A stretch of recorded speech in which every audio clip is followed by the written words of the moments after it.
My dear Danton, if, in the troubles that can shake a soul like yours, the certainty of having a tender and devoted friend can offer you some consolation, I offer you this.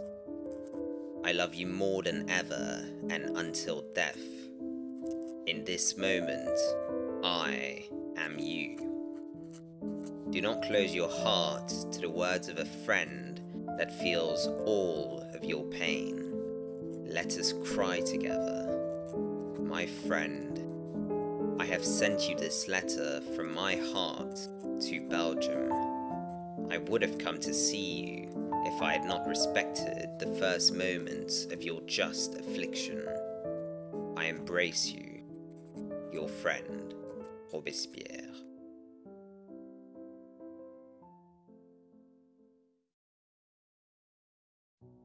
When his relations with Robespierre had become so strained that he was advised to fly, Danton claimed to be tired of blood. He declared that he would rather be guillotined than become the guillotiner. He compared the revolution to a great lawsuit, which not often enriched him who gained it, whilst it ruined him who lost it. He saw by how delicate a thread he clung to power. As long as they talk of Robespierre and Danton, very well.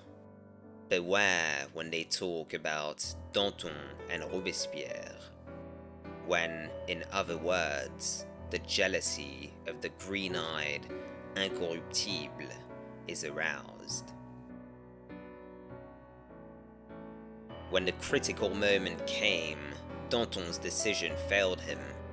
He might have crushed Robespierre, but was crushed by him. To his friends, he said on his arrest, "I leave the whole business in a frightful condition. Not one of them understands anything of government. Robespierre will follow me. I dragged down Robespierre. Oh, it were better to be a poor fisherman than to meddle with the government of men."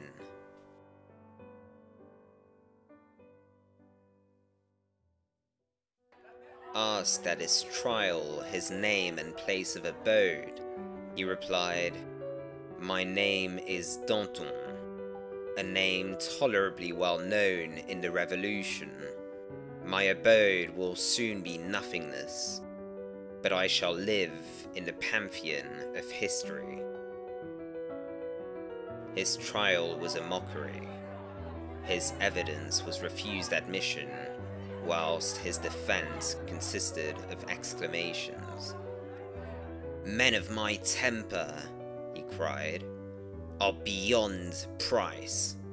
It is upon their foreheads that the seal of liberty and the republican genius are ineffaceably stamped." The president then rang his bell for order. Danton asked, "What is it to thee how I defend myself? The right of dooming me is thine always. The voice of a man speaking for his honor and life may well drown the jingling of thy bell." Condemned to die April 5th, 1794, he consoled himself with the noise he had already made upon earth. "I have tasted well of life. Let us go to sleep. Tomorrow I hope to rest in the bosom of glory. They are sending me to the scaffold. Well, my friends, we must go to it gaily."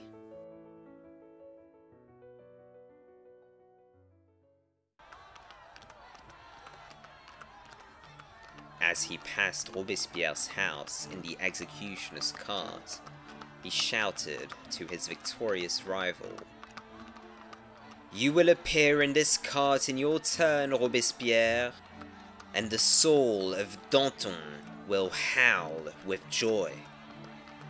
Of the cries of the multitude, he said with characteristic egotism, The idiots! They cry Vive la République, and in half an hour the Republic will be without a head. His friend Hérault de Sechelles shared his fate, and Danton rebuked the inhumanity of the executioner who refused them a last embrace. Fool! Not to see that in a few seconds our heads must meet in that basket. He was thinking of his wife. Must I leave thee, my beloved? Interrupting himself. Danton, no weakness. His last words were to the executioner. Show the people my head, for it is well worth seeing.